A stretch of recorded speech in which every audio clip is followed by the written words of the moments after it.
अंदर एक विशेष डिपॉजिट होता है उसका।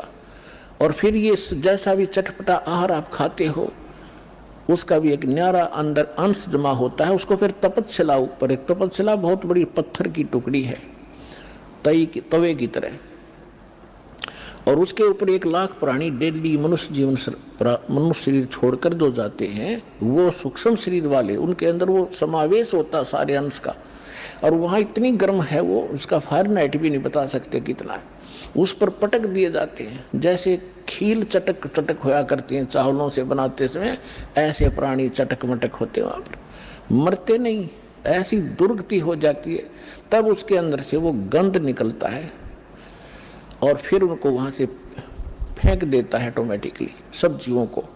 वो वापस आते हुए कुछ होश में आते हैं, तब उस समय वो धर्मराज के दरबार में पड़े दिखाई देते हैं। फिर वो खड़े होते, उनको लाइन बनवा दी जाती है कि अपने संस्कार अपने कर्म आधार से अपनी इजाज़त लो और चलो नेक्स्ट लाइफ के अंदर। और उधर से वो माल, वो गंध निकला हुआ काल खा रहा होता है। परमात्मा से पूछा कि भगवान आपने कैसे दया करी कि भाई जब ये प्राणी तपस्या पर भूनने जा रहे थे तब मेरे को भगवान ने भेजा।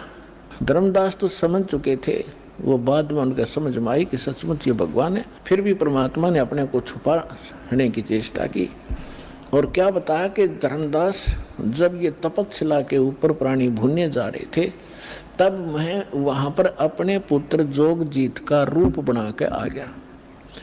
परमात्मा ने सबसे पहले, कबीर भगवान ने जब सृष्टि रची सतलोक की, उसमें सबसे पहले एक वचन से सब द्वीप और मानसरोवर रच दिए थे, 16 द्वीप। उन 16 फिर एक एक वचन से 16 पुत्र उत्पन्न किए थे, उनको वहाँ का प्रबंधक बनाया था।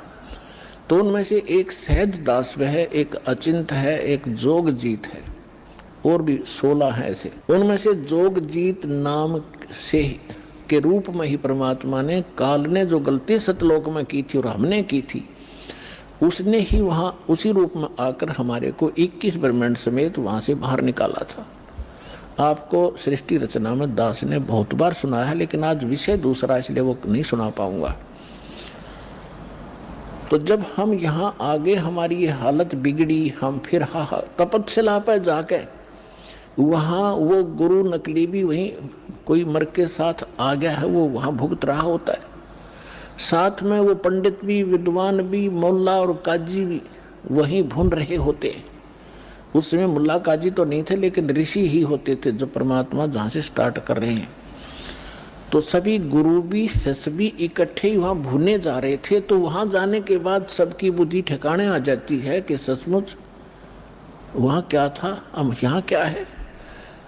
तो तब परमात्मा ने कहा, जब वहाँ पर ये काल जीवों को भून रहा था, मैं वहाँ खड़ा हो गया जाके।